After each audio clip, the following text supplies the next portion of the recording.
विद्यार्थियों नमस्कार।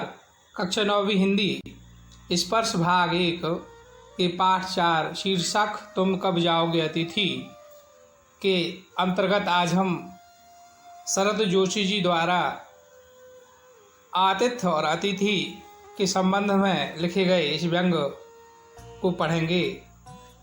लेखक कहता है, अतिथि के आगमन के बाद जो आतिथ्य की मनोदशा है वह किस प्रकार की है और अतिथि किस प्रकार घर में बिना अतिथि के स्थायी रूप से स्थित है, इस सारे प्रसंग को उन्होंने व्यंग्य के रूप में यहाँ प्रस्तुत किया है। तो आइए हम देखते हैं। तुम कब जाओगे अतिथि। आज तुम्हारे आगमन के चतुर्थ दिवस पर यह प्रश्न बार बार मन में घुमड़ रहा है, तुम कब जाओगे अतिथि। तुम जहाँ बैठे निसंकोच सिगरेट का धुआं फेंक रहे हो, उसके ठीक सामने एक कैलेंडर है। देख रहे हो ना, इसकी तारीखें अपनी सीमा में नम्रता से फड़फड़ाती रहती हैं। विगत 2 दिनों से मैं तुम्हें दिखाकर तारीखें बदल रहा हूँ।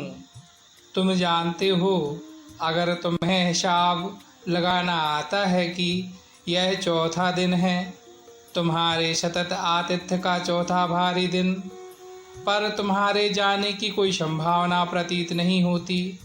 लाखों मील लंबी यात्रा करने के बाद वो दोनों एस्ट्रोनॉट्स भी इतने समय चांद पर नहीं रुके थे जितने समय तुम एक छोटी सी यात्रा कर मेरे घर आए हो।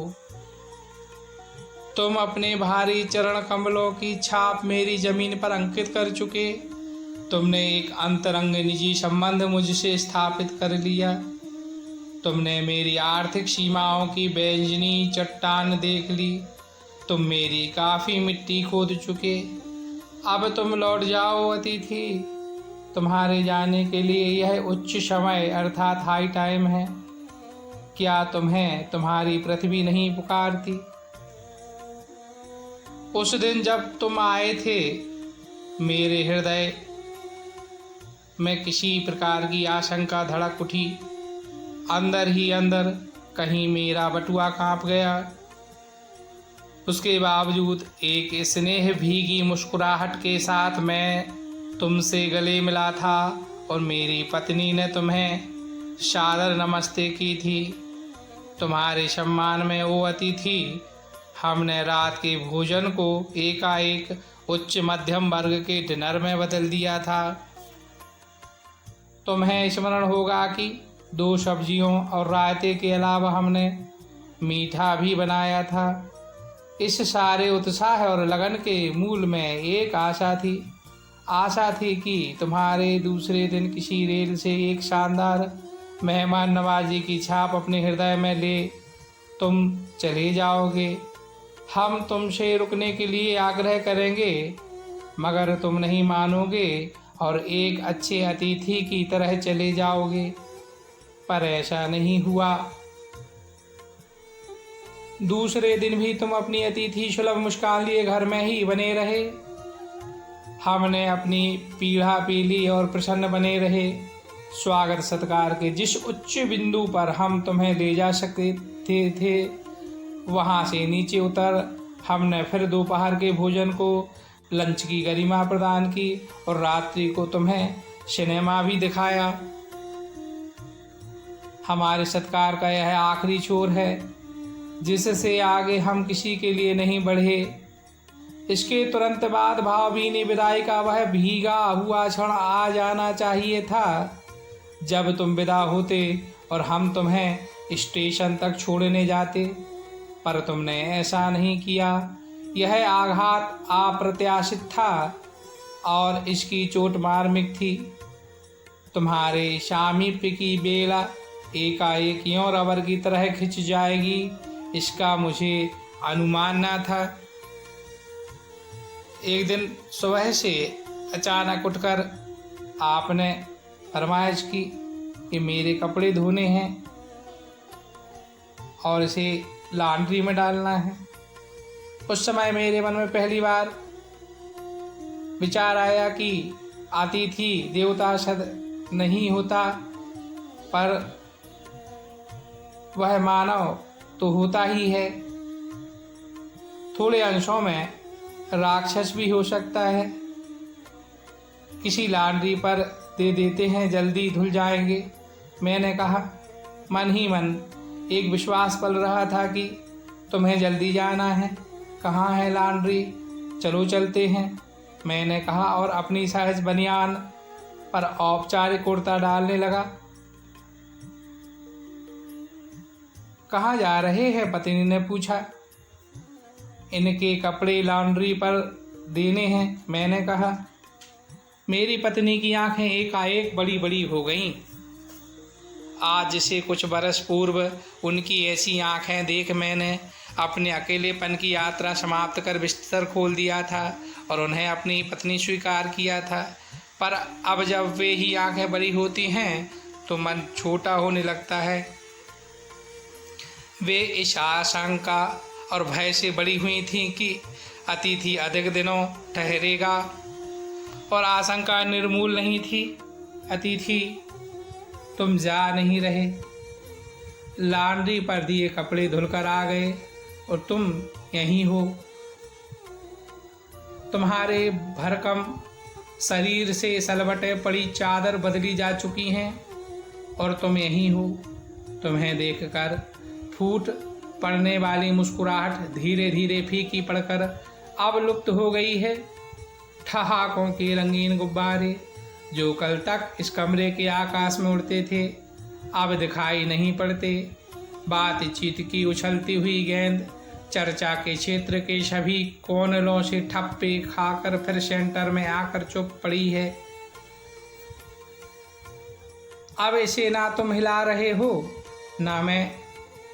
कल से मैं उपन्यास पढ़ रहा हूँ और तुम फिल्मी पत्रिका के पन्ने पलट रहे हो। शब्दों का लेन देन मिट गया और चर्चा के विषय चुक गए।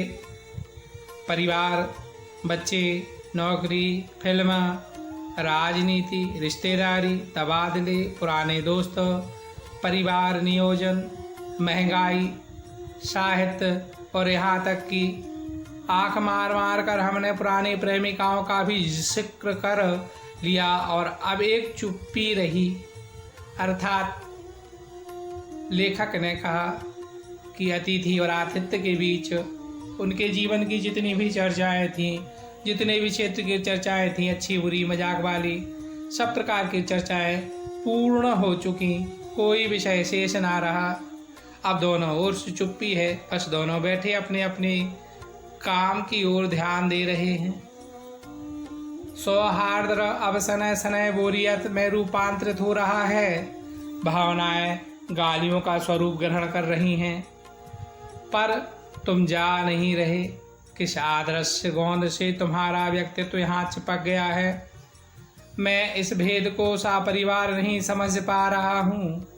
बार बार यह प्रश्न उठ रहा है, तुम कब जाओगे अतिथि? कल पत्नी ने धीरे से पूछा था। कब तक टिकेंगे ये? मैंने कंधे उचका दिए। क्या कह सकता हूँ, मैं तो आज खिचड़ी बना रही हूँ, हल्की रहेगी, बनाओ। दूसरों के यहाँ अच्छा लगता है। अगर बस चलता तो सभी लोग दूसरों के यहाँ रहते, पर ऐसा नहीं हो सकता। अपने घर की महत्ता के गीत इसी कारण गाए गए हैं। होम को इसी कारण स्वीट होम कहा गया है कि लोग दूसरों के होम की स्वीटनेस को काटने ना दौड़ें। तुम्हें यहाँ अच्छा लग रहा है, पर सोचो प्रिय कि शराफत भी कोई चीज़ होती है और गेट आउट भी एक वाक्य है जो बोला जा सकता है। अपने खर्राटे से एक और रात गुंजायमान करने के बाद कल जो किरण तुम्हारे बिस्तर पर आएगी वह तुम्हारे यहाँ आगमन के बाद 5वें सूर्य की परिचित किरण होगी। आशा है वह तुम्हें चूमेगी और तुम घर लौटने का सम्मान पूर्ण निर्णय ले लोगे। मेरी सहनशीलता की अब अंतिम सुबह होगी। उसके बाद मैं स्टैंड नहीं कर सकूंगा और लड़खड़ा जाऊंगा। मेरे अतिथि, मैं जानता हूँ कि अतिथि देवता होता है, पर आखिर मैं भी मनुष्य हूँ। मैं कोई तुम्हारी तरह देवता नहीं। एक देवता और एक मनुष्य अधिक देर साथ नहीं रहते। देवता दर्शन देकर लौट जाता है। तुम लौट जाओ अतिथि, इसी में तुम्हारा देवत्व सुरक्षित रहेगा। यह मनुष्य अपनी बाली पर उतरे उसके पूर्व तुम लौट जाओ। उफ, तुम कब जाओगे अतिथि। यहाँ अंक समाप्त हुआ। अब बारी है प्रश्नाभ्यास की, तो लीजिए प्रस्तुत है यह प्रश्न।